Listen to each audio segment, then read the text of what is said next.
नमस्कार दोस्तों, आप देख रहे हैं ट्रेड विथ मिस्टर ए, जहां मिलती है सबसे तेज और ऑथेंटिक मार्केट अपडेट रोज सुबह 6:30 बजे। दोस्तों, नवंबर के जीएसटी कलेक्शन थोड़े स्लो हो गए हैं। गवर्नमेंट को 1.7 लाख करोड़ मिले हैं, जो पिछले महीने के 1.96 करोड़ से काफ़ी कम है।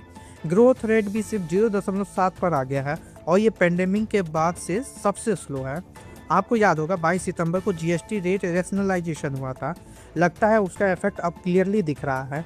नेट जीएसटी कलेक्शन 1.3% बढ़े, लेकिन डोमेस्टिक रिवेन्यू 1.5% पर स्लिप कर गया। आईएमएफ का लेटेस्ट स्टाफ रिपोर्ट कह रहा है कि डिस्पाइट यूएस के स्टीप टेरिफ्स, इंडिया का इकोनॉमी स्ट्रॉन्ग फुटिंग पर बना हुआ है। आईएमएफ ने यह भी हाईलाइट किया है कि रिसेंट जीएसटी कट्स ने ग्रोथ को सपोर्ट दिया है।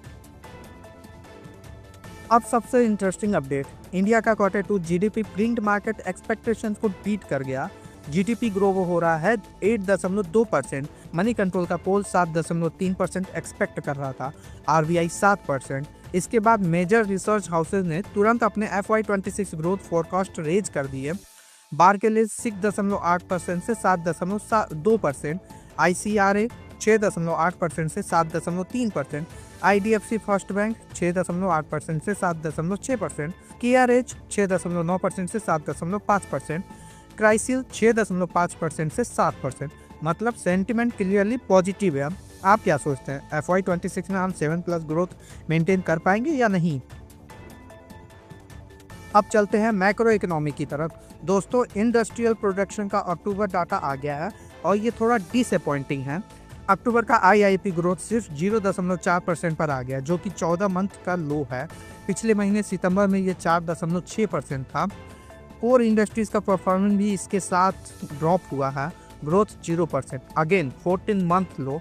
ये sectors coal, crude oil, natural gas, refinery products, fertilisers, steel, cement, electricity together IIP का 40% कंट्रीब्यूट करते हैं। एनर्जी हैवी सेक्टर्स ने भी इस बार इंडेक्स को ऑलमोस्ट स्टेगनेशन पर ले आया है। आगे बढ़ने से पहले अगर आप अभी तक हमारे चैनल को सब्सक्राइब नहीं किए हैं तो जल्दी से सब्सक्राइब कर लें, ताकि आप कोई भी अपडेट मिस ना करें। दोस्तों, गवर्नमेंट ने बैंक ऑफ महाराष्ट्र में अपना स्टेक बेचने का फैसला कर लिया है। आज से नॉन रिटेल इन्वेस्टर्स के लिए ऑफर फॉर सेल ओपन हो चुका है और रिटेल इन्वेस्टर्स कल यानी वेडनेसडे को बीड कर सकते हैं। गवर्नमेंट 5% इक्विटी सेल कर रही है और साथ ही 1% का ग्रीसू ऑप्शन भी रखा गया है। और जब हम करंट मार्केट प्राइस के हिसाब से कैलकुलेट करते हैं तो ये स्टेक से 2600 करोड़ तक फिच कर सकता है। तो आप लोग पार्टिसिपेट कर रहे हैं या नहीं इस OFS में? कमेंट करके जरूर बताइएगा हमें। अगली खबर पर नज़र डालते हैं और ये आ रही है रिलायंस इंडस्ट्रीज की तरफ से। रिलायंस ने अनाउंस किया है कि स्टार टेलीविजन प्रोडक्शन लिमिटेड के merger star India private limited के साथ, जो अब जियो हॉटस्टार इंडिया प्राइवेट लिमिटेड के नाम से जाना जाता है, ये ऑफिशियली इफेक्टिव हो चुका है। ये मर्जर पहली बार 14 नवंबर 2024 को अनाउंस हुआ था और अब फाइनल अप्रूवल के बाद पूरा स्ट्रक्चर एक सिंगल यूनिट में कंसोलिडेट हो गया है। इस मर्जर से कंटेंट प्रोडक्शन, डिस्ट्रीब्यूशन और डिजिटल स्ट्रेटजी कितनी स्ट्रीमलाइन होगी, ये देखना काफ़ी इंटरेस्टिंग होगा। जियो हॉटस्टार लगातार खुद को मजबूत करने में लगा हुआ है ना? अगली बड़ी खबर मीशो के मच अवेटेड आईपीओ का है। दोस्तों, मीशो आज स्टॉक मार्केट में डीबट के एकदम करीब है और एनालिस्ट का कहना है कि कंपनी ने वैल्यूएशन को काफ़ी सेंसिबली प्राइस किया है, जो आजकल के न्यू एज टेक आईपीओ में काफ़ी रेयर होता जा रहा है।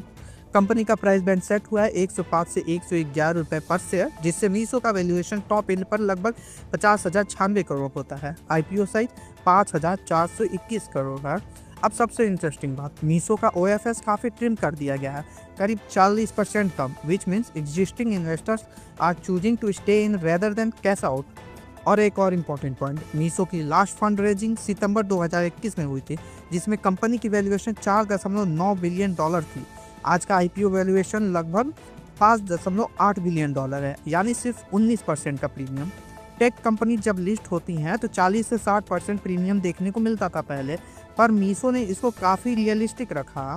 फिजडम के head of research Nero Karkera ने भी कहा है कि वैल्यूएशन टू एग्रेसिवली नहीं रखा गया है, जहां प्राइसिंग रीजनेबल दिख रहे हैं। अगली खबर है हीरो मोटोकॉर्प से, जिन्होंने नवंबर के नंबर से मार्केट को प्लेजेंटली सरप्राइज कर दिया है। कंपनी के total dispatches 31% year on year बढ़ के 6,04,490 पर आ गए हैं और ये CNBC TV 18 के पोल एस्टिमेट 5,95,000 यूनिट से काफ़ी बेटर है। डोमेस्टिक सेल्स भी स्ट्रांग रही, 12.4% जंप के साथ 5,70,000 यूनिट्स, और एक्सपोर्ट्स ने तो कमाल ही कर दिया, 69.7% सर्ज होकर 33,970 यूनिट्स हो गई। हीरो का कहना है कि यह performance post festive momentum, positive consumer sentiment, GST support measures और स्टेडी रिटेल ट्रैक्शन की वजह से आई है। साथ ही नए models extreme 125R, glamour X 125, destiny 110 और जूम 160 का कंट्रीब्यूशन काफ़ी स्ट्रॉन्ग रहा। खैर, आप लोग कौन सा बाइक यूज करते हैं हीरो मोटोकॉर्प की, कमेंट सेक्शन में जरूर बताइएगा।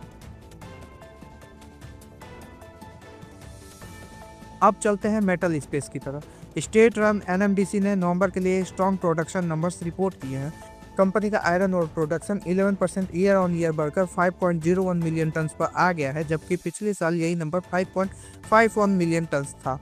सेल्स भी 4.3% इम्प्रूव होकर के 4.17 मिलियन टन तक पहुंच गई है। प्रोडक्शन ग्रोथ दोनों ही की माइनिंग रीजन्स से आई। छत्तीसगढ़ 3.58 मिलियन टन पिछले साल 3.27 मिलियन टन था यहाँ पर। कर्नाटका 1.43 मिलियन टन पिछले साल यहाँ पर था 1.24 मिलियन टन। कम्युलेटिव अप्रैल नवंबर प्रोडक्शन भी काफ़ी इंप्रेसिव है, 31.48 मिलियन टन पिछले साल के 26.06 मिलियन टन के कंपेयर में। तो दोस्तों, आज की मार्केट अपडेट यही थी। कैसी लगी आपको ये खबरें? अपनी राय कमेंट सेक्शन में लिखना न भूलिए। और हाँ, अगर आप चाहते हैं कि आपको हर दिन ऐसी ही न्यूज मिलती रहे, तो चैनल को सब्सक्राइब कीजिए और बेल आइकन दबा दीजिए ताकि कोई भी अपडेट मिस न हो। मिलेंगे कल नए अपडेट्स के साथ, तब तक के लिए हैप्पी ट्रेडिंग।